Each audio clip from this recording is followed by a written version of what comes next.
Good morning, everyone. So we are going to continue with our chapter which we were doing yesterday. That is active and passive voice. So yesterday we learned the transformation of active voice into passive voice, and today we'll be learning the reverse of it. Okay, and it's not at all complicated, and it's no different from what we did yesterday. Just the same. So you just need to pay a little attention and then you'll be good to go. So let's get started.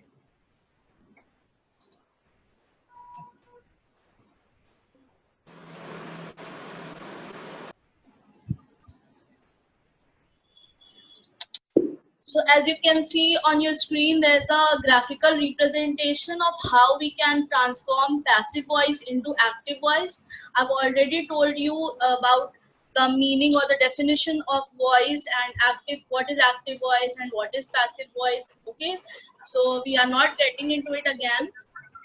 So let us straight away start with the transformation. Okay.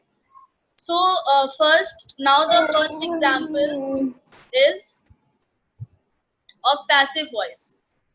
Pay attention to what is written. Okay, passive voice it is, and we are converting from passive voice to active voice. This is our conversion. Now it is the reverse of what we did yesterday. I'm repeating it again and again so that you can clarify it in your heads. Okay, so the example is like this. A letter was written by him. Now it is very evidently written over here that what is the subject, what is the verb, and what is the object. Okay. So in the sentence which is given in passive voice, a letter is the subject.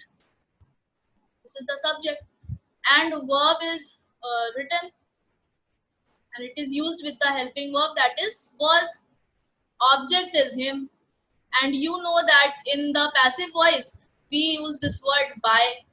Okay, so mostly in most of the cases in the sentences which are given in passive voice, you will encounter this word, that is by. Okay, children. So now let us see how can we convert it. But first of all, let us understand how do we identify the kind of verb. Okay, sorry, the kind of tense, because only then we'll be able to do the correct conversion. So what you can see over here is what is written over here. The helping verb is was. Okay, so was is denoting past. All right, and then what is written? I mean, written is only written over here.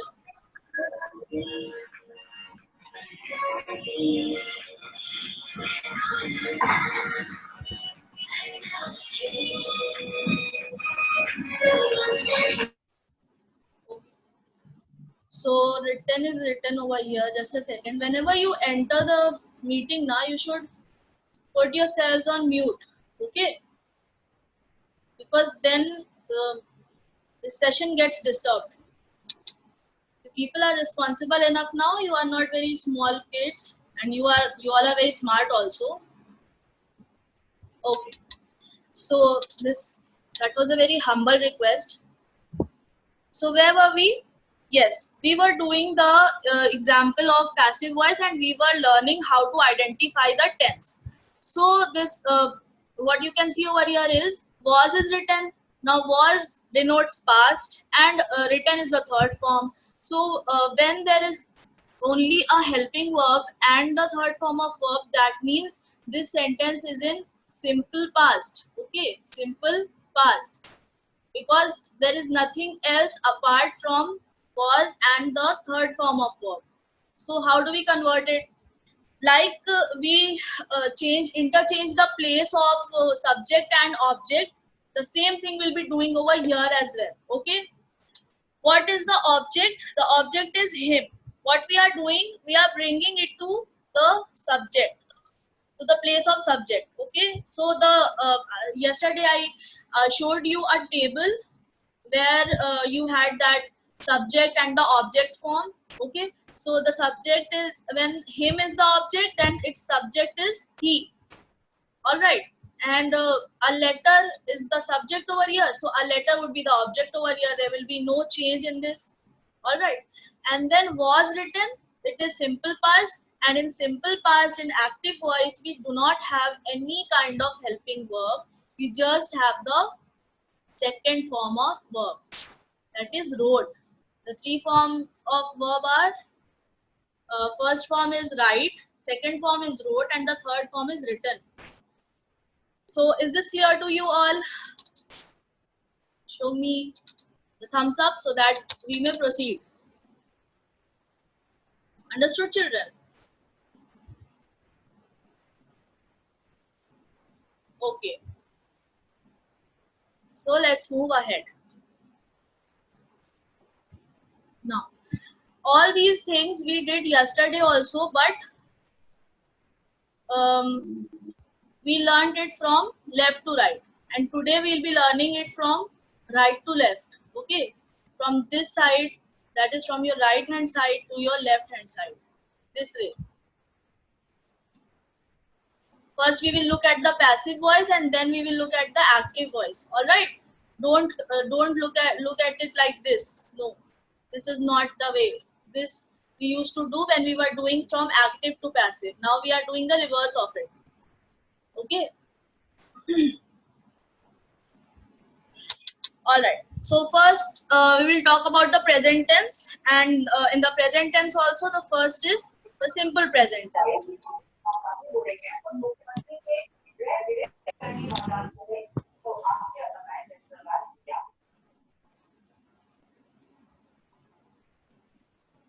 Mute yourselves. Simple present tense. Okay. Now look at the example and then you will be able to understand the structure. Okay, a letter is written by him. Now what is the subject over here? Subject is a letter and object is him, and then this is the verb. But the distinguishing factor over here is the word is. This is the helping verb. Okay, and is always denotes present tense, right? So whenever you have is or are, and along with it you have the third form of verb, that means that that sentence which is in the passive voice is in simple present tense. There's nothing between the helping verb and the third form of verb. They are placed immediately next to each other. So then you will make out, this is the way how to identify which kind of tense is it. Okay, so you have to see whether there is any is or are, and then the third form of verb is present everywhere in the passive voice. Okay, you don't have to pay much attention to the form of verb because it is third form in all the kinds of passive voice. Everywhere in the passive voice you will find third form of verb only. So now what will we do? We will interchange the place of subject and object. So the object over here is him and the subject form of him is he. Okay. So now here you can see that is and written. That means we have to change this is written into the present, simple present. And in simple present tense, what do we like in the active voice? We just write the first form of verb and we add s or es depending upon the number of the subject. Since he is singular over here, so we'll be adding an s to the main verb that was which was right. Okay, and then simply we'll be writing the object which was the subject in the passive voice. Understood? Are you able to follow?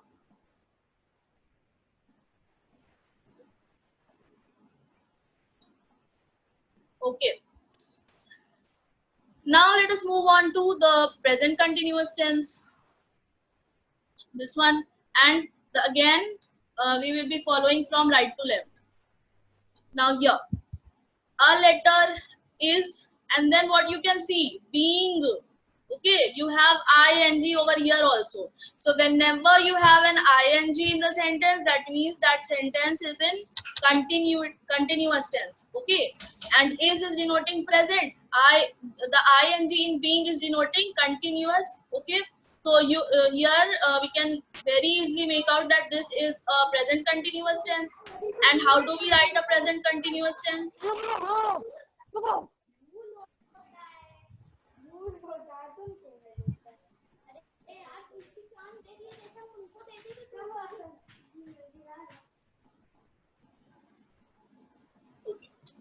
Savit,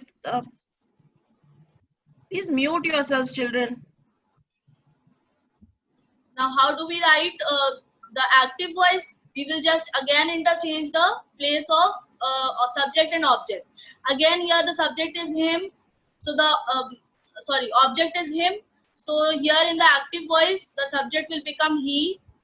And then since it is in present continuous, he is singular. So we'll be using is over here and then the ing form of verb. And after that, we'll be using the object. Okay.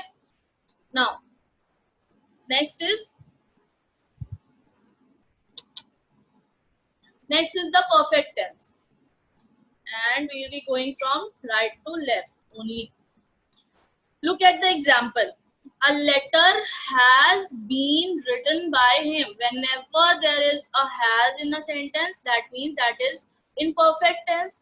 And we do not have any passive voice for perfect continuous tense. Okay, so so only you have to identify the perfect tense.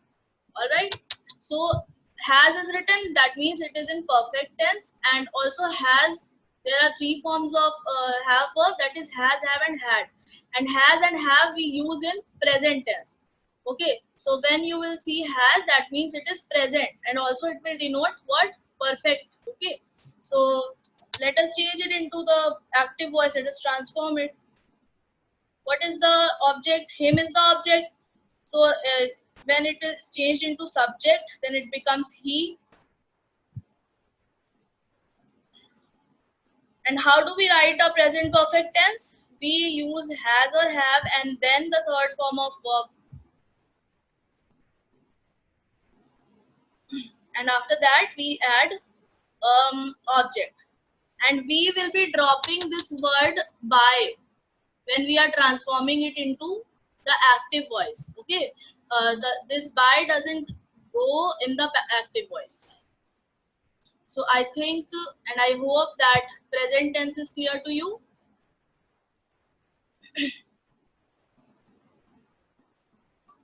Did you get it, children?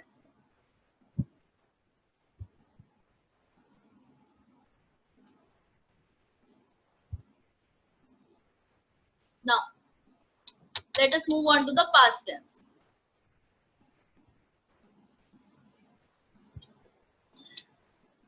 Again, look at the example. A letter was written by him. Was is denoting past. Okay, and there is nothing, no other word between was and the third form of verb. So that means it is in simple past tense. Simple because there is no other word like being or been over here. And past, why? Because of the presence of was. So now change it into simple, active voice. What will it be? Him will become he only, and was written will change into wrote, because in simple past, what do we write? We write the second form of verb, okay, without any helping verb. So here, what will come? The second form of verb. And then whatever was the subject in the passive voice will become the object in the active voice. So the a letter was the subject in the passive voice, and it will become the object in the active voice. Moving on to the past continuous tense. Again, look at the example. A letter was being written. Okay, you have being over here. When being is there, that means it is continuous. And since was is over here, was is present over here, that means it is in the past tense. So change it into active voice. Very easy. Him is here. Him is the object. It will become the subject, and the subject of him is he.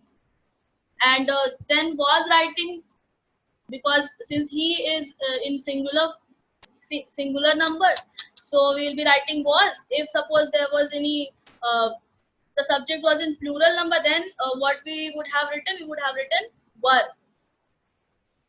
Then ing form of verb. Okay, that is the rule for writing the continuous tense. And then the subject over here in the passive voice was a letter, and it gets changed in. It will remain letter only, but we will be using it in the place of object over here. Okay. Moving on to the perfect tense. Now, had I told you in the when we were looking at the previous slide, I told you that there are three forms of have verb, that is has, have, and had. Has and have we use for present tense, and had we use for past tense. Okay. So when there is a past perfect tense, then we use had over there. Whenever there is had and then by, and then third form of verb, and you have been, all these things, then you quickly identify that sentence as the sentence which is written in passive voice, and that sentence is in past perfect form.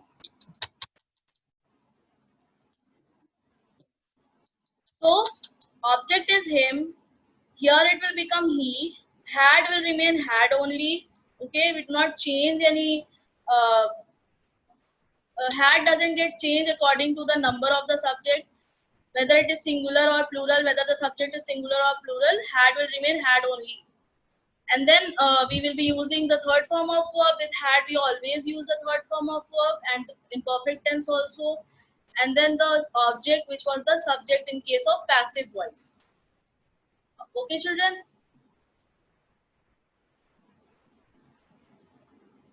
So this is it.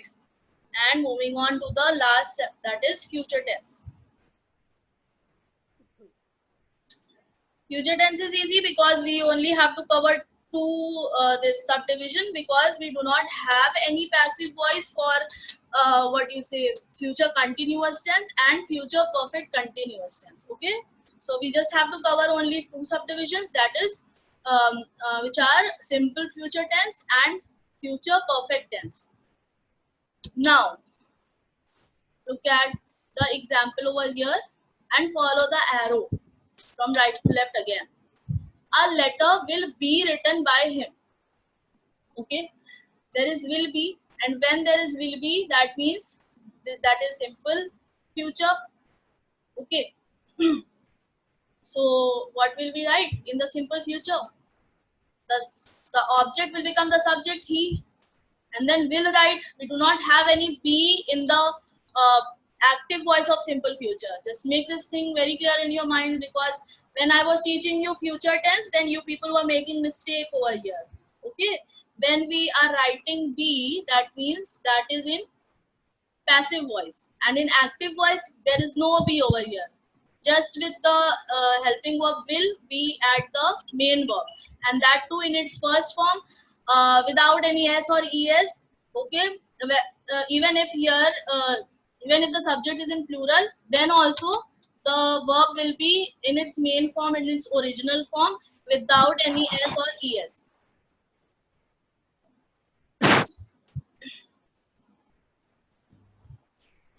Now moving on to the future perfect tense. A letter will have been written. So will is there, very easy to identify that will is in always there in the future tense, and have been, that means have is there, that means it is perfect.